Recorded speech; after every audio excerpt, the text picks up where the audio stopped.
Hello, everyone. Welcome back. We are here with another episode of the Card Talk X SlabStox Market Report. This one for September of 2022. My name is Lou Janu. I am joined here by Aaron Nowak. We're going to get into it. It's been an interesting month in cards. Obviously, a lot of extenuating circumstances in the world, as we've been discussing, but still some really interesting sales to monitor and kind of trends to watch. So I'm going to let Aaron get really into it. But first things first, Aaron, tell the people what you've been up to. Also, talk to us a little bit about your Stranger Things obsession that you're really deep in. Well, just been doing the same old, having fun in cards, producing content, all that stuff. Stuff changes day to day, but the journey's still the same. As for Stranger Things obsession, yes, it's bad. I have spent a lot of money, have a lot of cards. Just picked up the single best card. Well, maybe it's first or second best card I bought so far last night. It was an 11, a Millie Bobby Brown, the blue auto numbered out of 10 of 10 from the first set ever, 2018 Stranger Things season 1. So if you happen to know where the gold 1 of 1 is, I need to know right now. Please DM me at SlabStox Aaron. I'm trying to get the rainbow. I think that's the last card because they didn't make orange out of 99 or base non-numbered autos. Lou, in this first set ever, 2018 Stranger Things, there's like 86 season 1 Millie Bobby Brown autos. That's it. 86 in total between all the parallels. How did you get to 86? Well, you got the 1 of 1, and then you've got blue out of 10, purple out of 25, and green out of 50. Add all that up, 86. That's crazy. I wonder how they landed on 86. There must have been like damage or something, right? It has to be. No, literally that was just the parallels added together. I mean, you just have I guess out of 50, out of 25, 10, and 1. And then there's supposed to be out of 99 and then base autos for all the other characters or actors or actresses, but I've never seen orange. I've never seen a base. That's like isn't like Lewis's 2020 Topps Chrome like 64 autographs, something like that total? Yeah, because he doesn't have the golds or gold waves. Yeah. So it's really just the oranges, the base, and then the red and the super. Right, yeah. It's a very similar situation. I actually thought about the exact same thing last night when I was counting them up. Yeah. I know we're trying to move faster this time around, but first things first, but something I wanted to make sure I brought up. We're not going to speak before the Jets-Packers game. I might be in Green Bay. Actually, I know I said I wasn't going to be there, and I might be there. So we'll see. Maybe we'll meet up. Well, now I'm going to a hockey game in Minnesota since you told me you're not going to the game. So there we go. All right. Well, that's disappointing. How are you feeling about the Packers? I feel like that. You tell me how you feel about the NFL this year. I feel like that there's a lot of competition for like teams that could be really good, but have definitely made a ton of mistakes so far this year. Like that's how I'm seeing the NFL, and the Packers fall right into that bucket. Like, man, there's been some really ugly quarters, some really ugly halves. But last game, we started put it together a little bit more, got the huge W, and now we're 3-1. So I mean, at least we're 3-1, and I think like as these receivers start to gel more with Rodgers, especially Romeo Doubs, dude, that guy's a stud. He's kind of Devontae Adams 2.0 we're hoping for. I think there's going to be a really bright future ahead for us this season and next season, hopefully too. The defense just has to make sure that they're like good all the time, not just good when they want to be. It's a very Packers fan take where like everything just works out for you. So you just assume Romeo Doubs is Devontae Adams. Like I would never have the audacity to think something like that. And it's crazy that you genuinely mean that. You're like, oh yeah, he's pretty much Romeo Doubs. Like he has to just get warmed up. Well, okay, here's the deal. So Devontae Adams, obviously the last like 4 or 5 years has been one of the best receivers in the NFL. Yes. His rookie season and sophomore year, like he was not like that amazing. Like he definitely dropped a ton of passes. He had good physical traits and everything. I thought he was going to be really good, and then he ended up being really good. Dobbs is like similar. I'm not going to say he is Devontae Adams. He's a 4th round pick versus a 2nd round pick. But like, who cares at that point? If he's catching the ball and he's scoring touchdowns with Aaron Rodgers, that's all that matters. So facts. I'm excited for the game. It should be fun. I think we're both. I agree with you wholeheartedly. We'll talk about it more when we get to the quarterbacks, but it's been I would describe it as up and down type of year.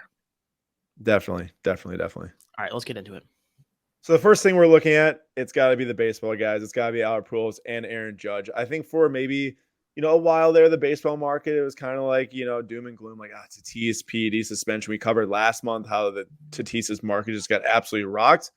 Well, Aaron Judge and Albert Pujols since last month, have both done amazing, have hit milestones or records with Pujols hitting 700 home runs. I think he's at like 703 or 704 now.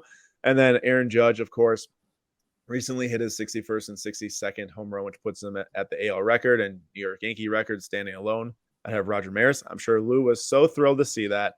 I'm sure he was jumping up and down and just could not wait to see him hit even more home runs now. It's good to see some real history take place with Pujols and some media-driven hype take place with Judge. Well, there you go. But there were some card increases. So the first thing we're looking at here is Albert Pujols' 2001 SP Authentic. This is the Chirography Auto PSA 9 on card. So the reason why we chose this one for the market report was because last month, he was getting hotter when we wrote the August market report. And we were talking about the tops traded. Chrome is like the PSA 9 or PSA 10. I actually had some good feedback from someone that listed. His name's Kevin. And he said, Aaron, why didn't you bring up the fact about the 2001 tops traded versus Chrome versus foil? Like there's two different versions that tops end up releasing, one later, something along those lines. And I said, honestly, I just didn't know. So that's a great point to say that, like, well, yes, I look at cards every day for the last like 5 years, and then you can probably go back to like 15 years, last 15 years. There's still things for myself. Now, yes, I'm younger. I wasn't collecting in 2001. I was like 3 years old. But like that, I still don't know. So like if there's something I say where you're like, Aaron, you don't know what you're talking about, just let me know in the comments, send me a message. I'll make sure to call it out in the next episode or something like that. But yeah, there's two different types of 2001 tops traded Albert Pujols Chrome/foil, which is why I want to look at this on-card auto here, because it is a different type of card. It's not like his like big-time SP Authentic number 1250 rookie. It's also not the big-time SP auto or the Bowman Chrome auto, but still a card that was around $1,500 at the beginning of September after the 700th home run, quickly gained $1,100. And I mean, Lou, buy or sell, probably not the buy, maybe a hold if you really love him, but Yeah, sell if you're in it for the money. absolutely. I mean, there's only one more Albert Pujols moment coming. It's when he gets inducted to the Hall of Fame. So Yep. if you're looking to sell, I think now's the time for sure. Yeah, I mean, it's as simple as that. It's very basic. It's the end of his career. He's done, right? There's no more games, so he's finished. Yeah. And the regular season just wrapped up last night. I don't even want to talk about the Milwaukee Brewers, so I'm just going to focus here on these Judge and Albert Pujols cards. That was easily one of the worst ends of the end of seasons I've ever seen in my entire life. Weird. But what do you say? No, it was just standing up. Okay. We led the MLBs in the last 2 months in blown saves at 16. Really? You win any two of those games and we're in the playoffs. So that's a real shame. Do you know what? Just a quick sidetrack here. You guys just played the Phillies. We needed you to sweep the Phillies. Yes. You did not sweep the Phillies. Yes. But if you did sweep the Phillies, which you could have won the first game and swept them, we would have had to sweep the Diamondbacks to make the playoffs. We won the first two games. Last night, we were leading going into the ninth inning, up 2-1, and give up 2 home runs in the top of the ninth, ended up losing 4-2. And that is basically what happened over the last 2 months, multiple times. And I literally, if I had to sit here on this episode today, Lou, and that was the reason why we didn't make the playoffs, was because we gave up a home run in the ninth inning last night versus like you guys losing 3 days ago, bro, I don't know if I would have done this episode today. I would have been so upset. Yeah, it was really funny watching Astros Twitter this like last few days, because this whole series has basically been like an extended spring training period. So it's just been funny watching all the games go down. Yeah, Jay says try being a Mets fan. Yeah, the Mets blew another division lead. That's not true. I shouldn't say blue. That's not fair. The Braves played really, really well and locked up the division, and now the Mets get to beat the Padres in the wild card round. It's no big deal, Jay. You're fine. There you go. I don't know what playing in the wild card round's like. I'm off as usual. So, yeah. Well, yeah, I'm okay though. We'll bounce back maybe. Actually, not. We won't bounce back until this owner's gone, dude. This guy's the worst. But keep scrolling down here because we'll pop into Aaron Judge's cards, because this one in particular, I want to call this card the investment of the year. I mean, maybe there was some different cards. Maybe there are some different cards. Not right now. Do not buy this card in my estimation right now. Not like this is the best investment to buy right now. No, that's not what I'm saying. Looking back at the historical trends, I think this is probably like the number one card of the year for me, because of the fact that this thing was $5,000 right at the end of 2021. So if you're like, I'm going to buy this card for 2022 in the baseball offseason, a lot of people do that. Like, we are very excited about November and December to come up. I think those are like some of the best months to grab Bowman Chrome autos of dudes you're just like, I think these guys can pop off next year or, rise up in the prospect rankings. Nate talks about all the time in dinging corners. And someone literally bought this card for that exact reason. Now, it's sold in June for $15,000, this gold refractor auto number 50 BGS 9.5 from 2013.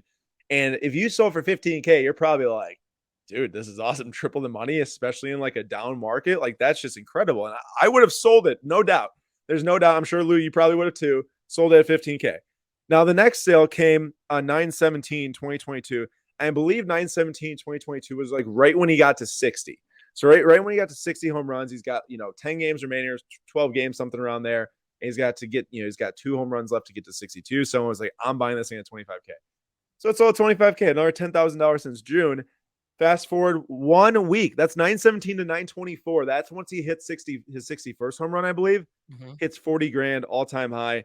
I put up an Instagram poll on our SlabStox story and said, is this the investment of the year? I'm pretty sure it was like 80% yes or something like that. It's crazy, man. Look at this thing, Lou. Yeah, that's crazy. That's insane.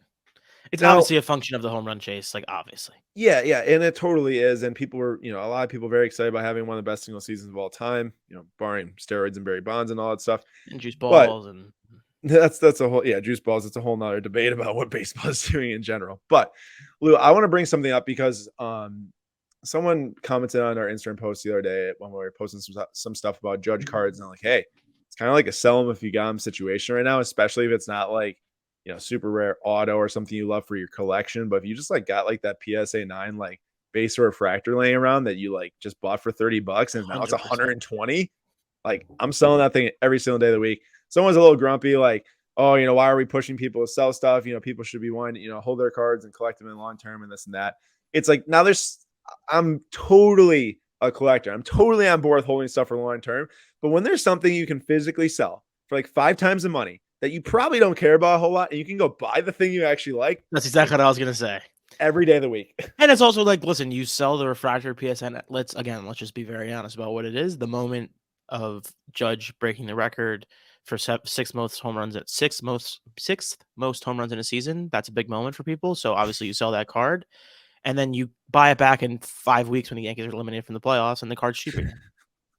Lou's trying to speak this into existence right now. I'm being honest. What if the Yankees beat the Astros to get to the World Series? So then in 7 weeks it'll go down. Well, not going to happen. I do agree with you. In the end, like, there's only so much time a certain player like this can last in these like massive high price brackets after like 5xing in price until it just starts to decrease. Like, it does not really matter how much he can do through the postseason. This is just so unsustainable in my mind. This one specifically, obviously you can't do much better than this right here. Yeah. So like, but I think taking my own personal bias out of it, assuming Judge has a real big playoff run and overcomes the demons, beats the Astros, gets to the World Series for the first time in his career, really leads the team. Like, of course there could be there's some more room on it, but that's you're taking a serious chance on that. Yes, and I want to caveat with that, like, no guarantee, obviously, like anything can happen in these next 3 weeks, but like I'd say odds are, if you have the profit on the table, 100%, and you're looking to make profit, you will 100% take the profit. Yeah, it's not even a question. You can't go broke taking a profit. You know what they say. I mean, that's pretty crazy. Also, go ahead. Go ahead. Nope, I want you to go. I was just gonna say RIPJ, 101 wins in a wild card. I didn't even realize that the Mets got to 101 wins. Yeah, 101 wins, and they're playing in a wild card. It's unfortunate. They're playing the Padres too. It's tough. Man, Padres like sneaky could get really hot. Like, it's possible. The one thing I do want to say about this Judge thing is I do honestly believe that the record chase is like garbage, and like it's really not that big of a deal to be the all-time leader in AL home runs. I think it's a function of it's the brand of the Yankees, and I think it's like media trying to get people behind baseball, which is a good thing. Like, I'm not mad about that. So I think it's a very good example of how like the power of the Yankees brand really can overpower a player. And I think about that with the Cowboys in basketball or in football, or the Knicks in basketball. Like, if the Knicks ever get hot, we say it all the time, if the Knicks ever got hot, RJ Barrett would be a very valuable asset. So I think it's an example of something like that too. Well, remember, Jeremy Lin's story was incredible and stuff. Yeah. I'm pretty sure he's like undrafted, and then just obviously the insanity and everything. But that was like, if he was doing that on the Bucks, people wouldn't have cared as much. Exactly. That was insane because he's doing New York at MSG and all that type of stuff. Now people can debate forever about the, AL title, non-steroid title, whatever you want to debate, but Lou's right. I mean, baseball was loving having Albert Pujols going for 700 home runs and Aaron Judge going for 62 at the exact same time. Yeah. They were cutting into football. It was ridiculous. Not NFL though, right? College football only. Yeah, but it's still like I'm watching like Oklahoma TCU this weekend, and then like I don't want to see Judge walk for the 4th time in the weekend. Like, I'm not interested. What I would rather have is if he hits 62, you flash as quick as you can to like a 10-second delay replay, and then show me the replay. Yeah, I'm on it's like Twitter. I'm gonna see it. I'm gonna know what happened anyway. It doesn't matter. I don't need to see it live. It's okay. exactly. I If I wanted agree. to see it, I'd be watching the Yankee game. Like, Definitely. okay. Now I wanted, there is no price drops noted here in this baseball section because it was all focused on Albert Pujols and Aaron Judge. But that's Yes. not to say, there weren't drops in different areas of the baseball card market or prospects or whatever. These two right here defied the odds and crushed the odds here in a down market, so to say. So ups to these guys and anyone that actually believed in buying their cards before the season. Not to say that it was a super huge number, but there was I'm sure there's people who were down on Judge because he turned down that contract. Like, how is he ever going to live up to getting something bigger? Well, he did. And how is Albert Pujols going to hit 21 home runs when he hasn't been relevant for like 3 years, at least from baseball statistics wise? And he did. So very cool to see. Yeah, listen, I'm a huge Pujols guy. I actually legitimately love Albert Pujols. If my dad's listening, I hope my dad hears this and remembers that I've been an Albert Pujols guy from the beginning, because him and I used to bond over that for sure. One day we'll have a conversation about how they were really throwing him some meatballs towards the end there to get him over 700, but it's okay. I was wondering about that always. Like, man, it's very clear what they were doing towards the end, and it's fine. I really don't mind. But Lou, from an individual perspective, maybe you can ask was that Kaminsky, right? Yes. Rob Kaminsky. You can ask him a little psychological effect here. But as a pitcher, individually, dude, there's no chance that you want to give up that home run to Albert Pujols. Like, I don't care how big of a legend he is. It's like, I want a competitive inside of me or inside the pitchers. They'd have to say, like, I gotta strike this guy out. Unless you're telling me that there's a whole scheme behind this and they're getting paid off to do it. No, I don't think they're getting paid off necessarily. I do think that they are I think that a lot of athletes are big believers in the storyline, and they love those situations and they love seeing stuff like that happen. So I think in a meaningless spot, if you have the choice between getting Albert Pujols to strike out or being the guy who gets him to break the record, I would probably want to be the guy who gets him to break the record. I'm being honest. If it's a meaningless game, if it's a playoff game, no. If it's to get into the playoffs, no, you're going down. But if it's nothing, yeah, who cares? Whatever. Let's just throw him one down the middle. Yeah. All right. Next.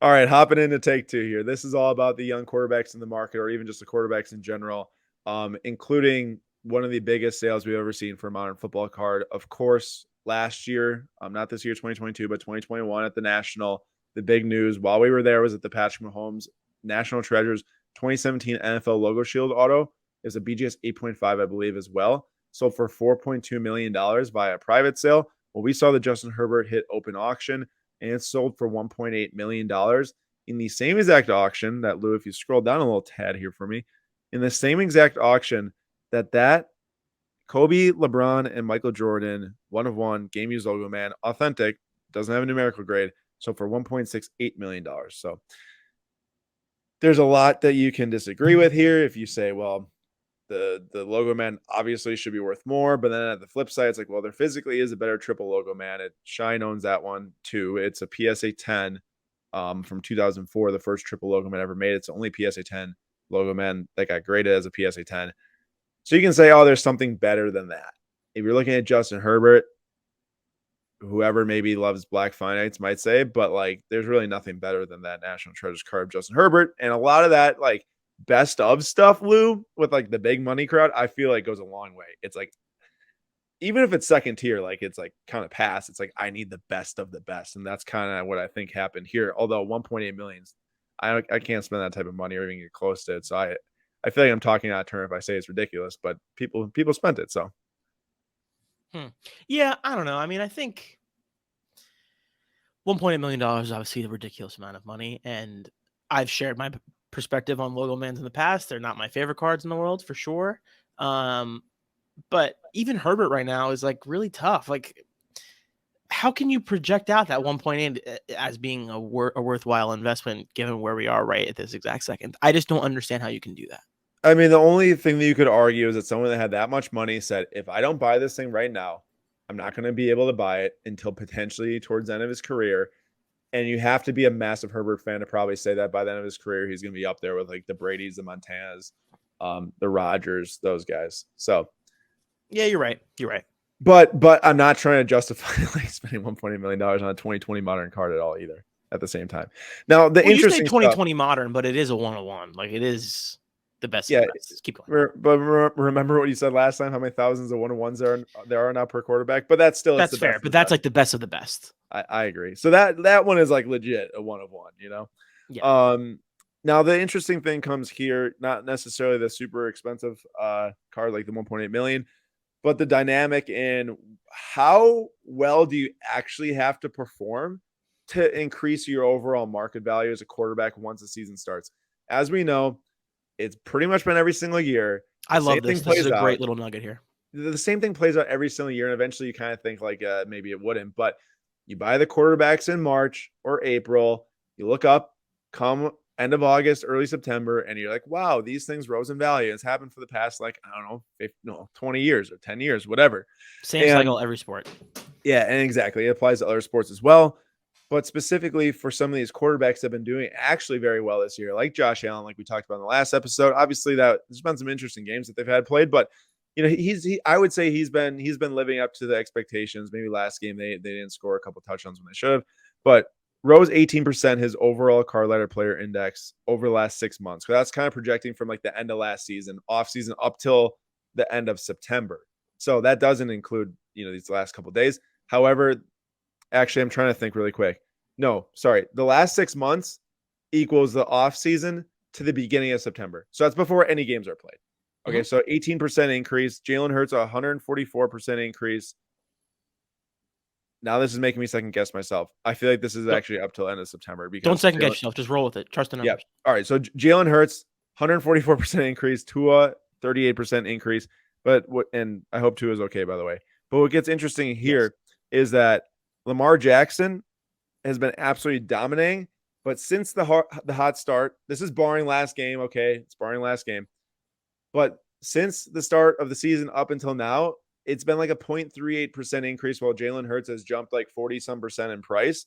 And Lou, I think that's all a function of like who's the new guy that had like pretty, like I'd say moderate expectations, but is like exceeding those expectations, even though Lamar's probably like exceeding like his personal expectations. Lamar's an MVP, everybody.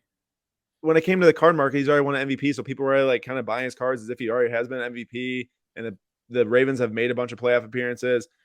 Maybe he hasn't won a lot in the playoffs, but Jalen Hurts stuff is like super freaking hot. But like, you probably can't tell me that like he's been more effective to the Eagles. Maybe he has been. Lamar's been to the Ravens. I know last game didn't go well for the Ravens, but still, it's just the different expectations, the mindset of how much people are spending money on a guy that wasn't supposed to do 4-0 with the Eagles. I think it's the shiny new toy is always going to be brighter than anything that's been hanging around on the shelf for a little while, of course. And I also think there's always going to be and has always been this like anti Lamar sentiment of like he's not a real franchise quarterback and blah blah blah. That still exists now. I think I would be surprised if Hurts doesn't get the same treatment soon, because I think coming out of college, one of the biggest things people were saying about him was that he wasn't a good thrower. He's been good so far, so he's kind of disproving that thesis. But I don't know. For me, I'm looking at these and it's like the Lamar numbers just don't make any sense, like at all. He's very clearly a top 3 or 4 quarterback in the NFL. So yeah, and here's the thing about Hurts is that I also felt the same way about you. I felt through when his rookie cards were releasing, he was always like even below the peg of Tua. It was like this guy can't lead an NFL team. Made no sense. I've always been a Hurts guy. Yeah, so people were down on him. It wasn't Ryan down on him a lot? Massively down on him. So I'm looking at his stats so far this year, and stats don't tell the whole story. But he's got 4 passing touchdowns in 4 weeks. Like, those aren't numbers that are going to make someone excited after the end of the season. If he has 17 passing touchdowns, let's just say they average his play out, which maybe he'll end up with more. Maybe we'll end up with less. Who knows? Those aren't like 144% increase numbers. Although he has led them to 4-0, he's got rushing touchdowns. He's got 1,100. Yeah, I mean, I was going to say he has 4 rushing touchdowns. Yeah, so he's total touchdowns. I agree. I agree that he's making a difference out there more than just with his arm. But remember, dude, Lamar up to this point like led the NFL in touchdowns at 13 with like 10 passing and 3 rushing or something. So totally, they're a little bit different for sure. Like that, there's no question. Yeah. And I guess I'm no super football card collector or buyer or anything like that. So I definitely don't want to sit there and try to tell people who to buy, because I won't do that. But you just sometimes looking at the numbers statistically and even the youth, that Lamar Jackson's still young when it comes to a career. Um, it's the whole thing that Lou said. Shiny new object, Lamar's forgotten about in the closet at this point, it still seems like. Yeah, everyone will forget about Lamar until it's, November and they're leading the AFC North again. And it's like, oh, there's Lamar. He's one of the best quarterbacks in the NFL. Why didn't I buy his cards? And then it's gonna be a really high price card. We're gonna be doing the November market report on December 4th. And it's gonna be like, why the hell didn't we buy more Lamar? Seriously. All right, let's scroll down because this is not only the like shiny new object like Jalen Hurts. This is like the new shiny new object of the 2021 football quarterbacks. This has been one of the craziest like things I've seen. I feel like is going into the A rough season. lesson. What do you say? It's a rough lesson. It's a rough lesson. Going into the season, there were so many, maybe not, I don't want to say people, but just so many quarterbacks that were like getting tons of love and increases in price between Trey Lance, Trevor Lawrence, your boy Zach Wilson, who I'm not dumping on Zach Wilson, but Mac Jones, and then even Davis Mills, and I forgot one, Justin Fields, who's been atrocious. And they're spending so much money on these guys where clearly, Lou, I feel like even a casual like myself could look and be like, man, I'd rather just take some of that money and put it on like any other player from 2020 class or 2018 class or even 2017, all that stuff. And you get one injury and a couple bad performances from a guy like Trey Lance or Justin Fields or Mac Jones, who all are in that boat. Justin Fields not injured, but bad performances. We have seen some very, very brutal drops across the board. Trey Lance in particular has been destroyed after the injury, which makes sense. But even like Mac Jones and Justin Fields are 2021 Prism Silver PSA 10s. They decreased 33% in September alone. It's been like 75% decrease since the summer. However, I have to caveat that with saying that the ones in the summer were the first PSA 10s that actually sold around like $1,000 some dollars. Please, please, please, if there's non-numbered cards coming out there just graded, please do not buy them right away. Unless you really, really need to have one like right away, just because you want to have it. Like I can't tell you can't buy it, but like if your goal is to buy it when it's at a reasonable number, don't buy one of the first few grade. They went from 1,000 to 900 to 800, sat at like 700, then 500. Now they're down to like 250 to 300, and maybe even lower by the time the season ends. So, just not a Yeah, great idea.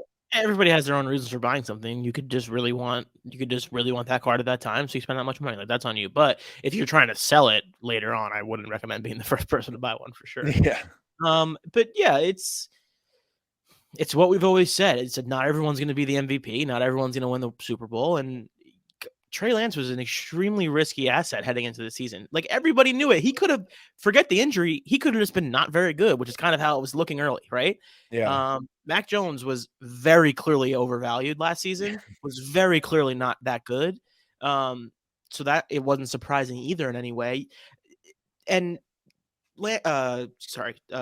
Justin Fields is a little bit different because he was in a bad situation going into this year. It was pretty obvious they were going to be bad. So I think Lance is a different story, but I truly believe if you were buying Mac Jones or you were buying Justin Fields, you were purposely going against the grain, and this is what happens when you go against the grain like this. You can run into a situation where you really can get hurt.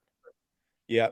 And it'll take a while for those cards if they do, bounce back, especially ones that were graded early on. Those I don't know if they'll ever get back to that. I mean, Probably I can't imagine a situation where Mac Jones gets back to his price point where you purchased it at unless they win the division this year, which I don't think is going to happen.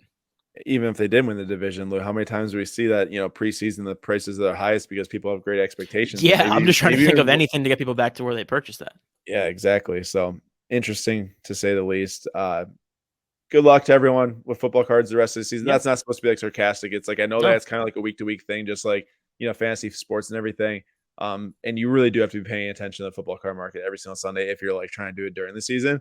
Because like you might have already missed your boat to sell TJ Hawkinson at like his highest prices this past Sunday after massive game.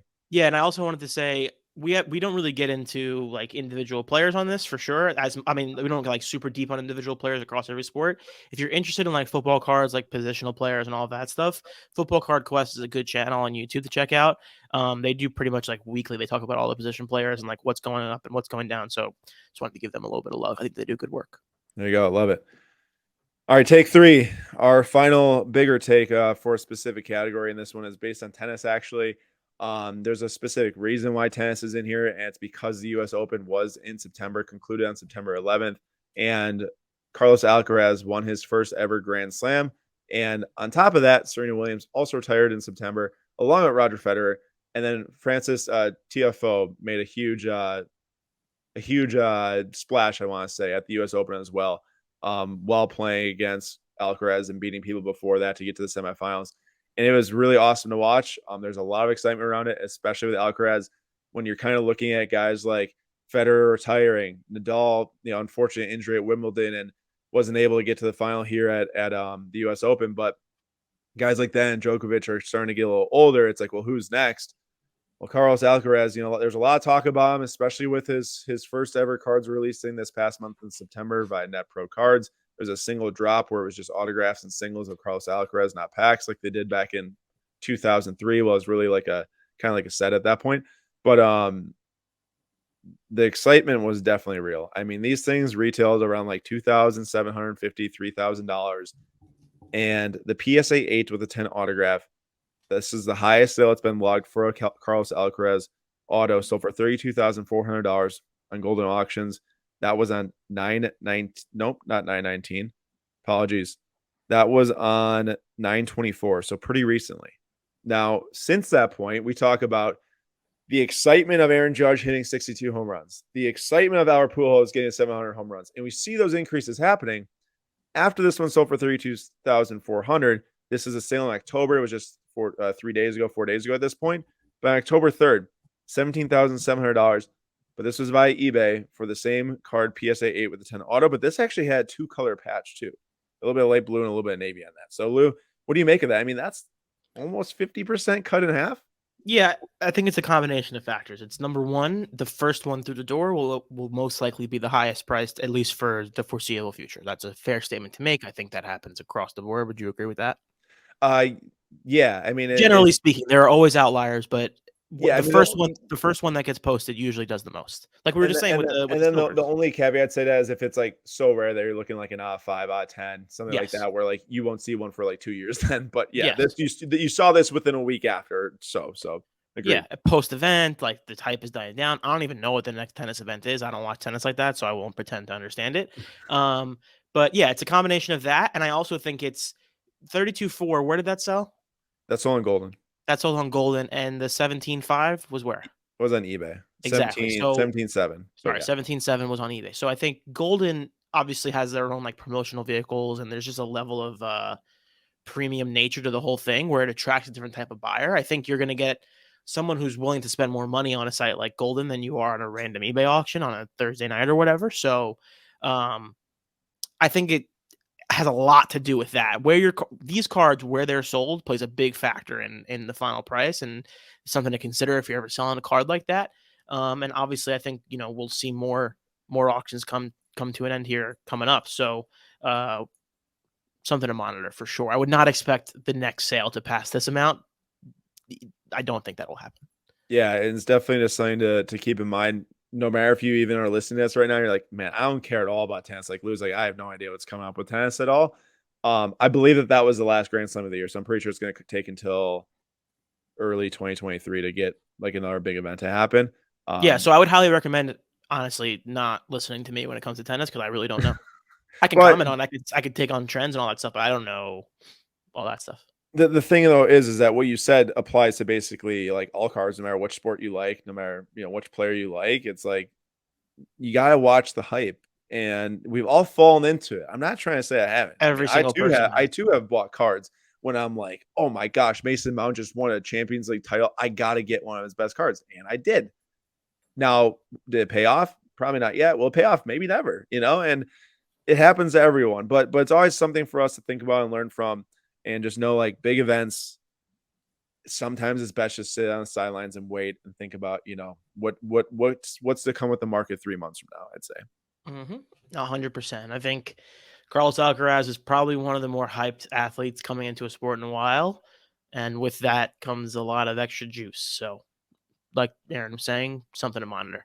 I also love the Tiafo. Did I say his last name? I love his autograph. It's Tiafo or TFO. I can't love that. Remember. He's a beast. If you scroll down, we're gonna take a little stroll through take 4 by skipping the first part. If you all do want to read about the overall market as a whole compared to some other markets, feel free to hop on 137pm.com and look up SlabStox or Card Market Report. Yes, sir. And you'll be able to see that. And then there's a couple, pre 2000 cards that were dropping in price. However, just want to look really quick at go down at the sports in particular. This has got monthly changes and also year to date changes on it. So coming up this month, in October here, you're listening right now, we're going to be talking a lot in the upcoming video we're going to do in the report that's going to recap October about basketball and hockey, because hockey starts on November 11th. Very excited about that. And basketball starts, did I say November? October 11th in 5 days. October 11th in 5 days. And then basketball starts October 19th, NBA. And I'm very excited. And there has been some, you can see, the month isn't green for hockey. The month isn't green for basketball, but those are definitely, some lower drops compared to what we've seen in the past for a monthly change. And we've been looking at some different individual cards and reporting on them on our Instagram page, really to find cards that are like increasing in price now in this current market. There's gonna be rare times where you can look at a monthly change and be like, oh, nice, the overall sport gained value, because it's so player and card dependent now. LeBron's 2019 Prism Silver PSA 10 still might be getting, destroyed in price, but his 2014 Prism Silver PSA 10, way more rare. It gained I think it was around 60 some percent in the month of September alone, getting ready for basketball season. So that stuff can happen. And I'm pretty excited to see how the season start. And also, I'd be remiss not to point out racing/F1 at the very bottom of the list. As a huge F1 fan myself, went to the Netherlands race and everything like that. I know some people are like, oh, most people talk about F1, now they're not saying anything. Well, it's like, well, no, here we are, showing racing F1 at the bottom. And that's the same function of the Alcaraz stuff. It's the same function of people get very excited, short period of time, prices go up. Some certain Lewis color stuff has gotten crushed. Even Max Lewis color stuff has dropped a lot, as we've said. Yeah, and as we pointed out, exactly right. And it's possible to happen in any sport. And I think what Lou says is very true. The more casual fan, without having a super competitive week to week action or overall season standings, you phase out. And when you don't pay attention, you don't watch as much, you don't buy as many cards. I mean, that's just really how it works. Yeah, it's a season that it still hasn't been fully finalized, but it's been pretty much out of doubt for the last month and a half already. So yeah, obviously you're going to lose interest. That's just the way it goes. And then you can see soccer sitting at the smack dab middle right there. The World Cup is coming up. It starts around November 19th, I want to say, next month. So it will not be in the October recap that any games from the World Cup, because it has not been being played yet. However, I have to say in this market report, a lot of this has happened since the start of October, but even at the end of September, Erling Haaland is just absolutely unbelievable. Lou, I don't know how much you pay attention to soccer statistics or anything. Tyler gave me a crazy stat on Card Talk that I think he's scored on 11 of his last 19 touches or something. Let me find the stat. So yeah, that stat's probably real, because a lot of the time he is flying in the box, and those exact numbers aren't right, but it's something with 19 touches and it's outrageous. Yeah, no, I mean, a lot of times these players are touching the ball a lot more, trying to create. He is just in the right place, the right time, physical beast. He's got great touch though when he gets the ball. This is not something that it's kind of like the whole Giannis thing. You know how people are I got the stat. 9 of his last 10 shots have been goals. Oh, that's crazy. That's crazy. But the whole touch thing's true too. A lot of times he's one touch or no touch, and the ball's going to the net. But man, it's just crazy. He's on pace for over 60 goals in the Premier League season. The record right now or something. Yeah, the record's 32 in a 38 game season, and that was Mohamed Salah a few years ago. But the most since the Premier League started was a 42 game season, when there was 34 goals scored. So he's going to play 38 this year if he stays fit the entire season. Hopefully, fingers crossed. And he'll probably get over 50, which is going to be insane. Now, yeah, we should be getting cut into college football every time Erling Haaland touches the ball, according to the rules of how the Lou's going to be so salty.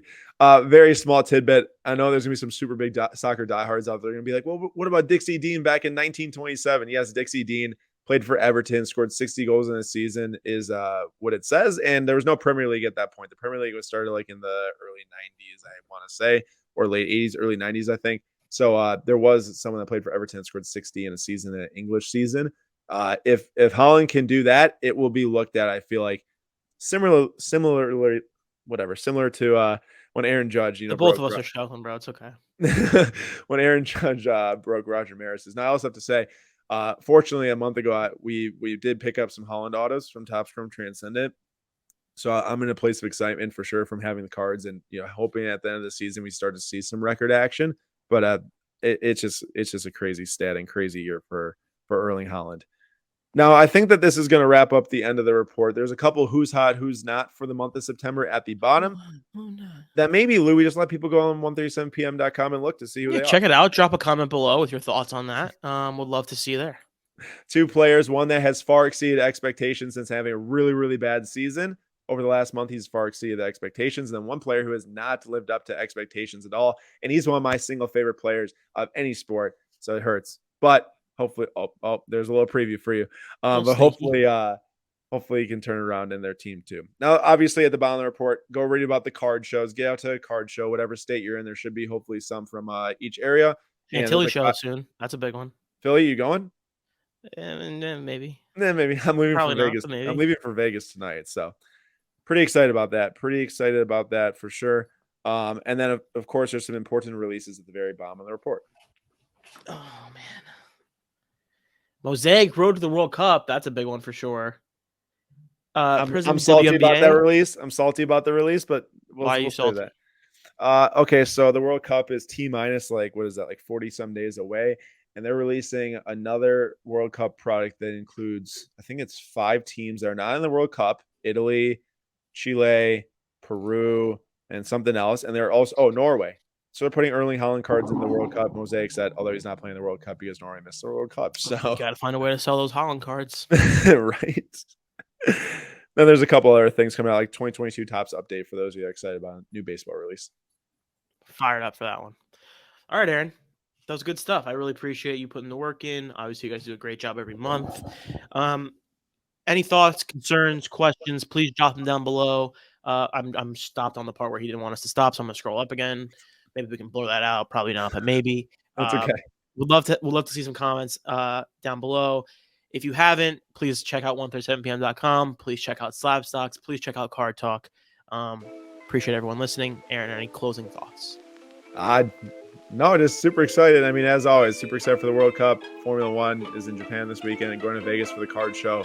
So that's going to be super cool. And then also get to go to the PWCC vault, their headquarters, for the first time ever. It's like that's cool. a $1 billion bank vault. So I'm super excited to go see that. That'll be fun for sure. All right, everybody. See you next time. Thank you. See you guys.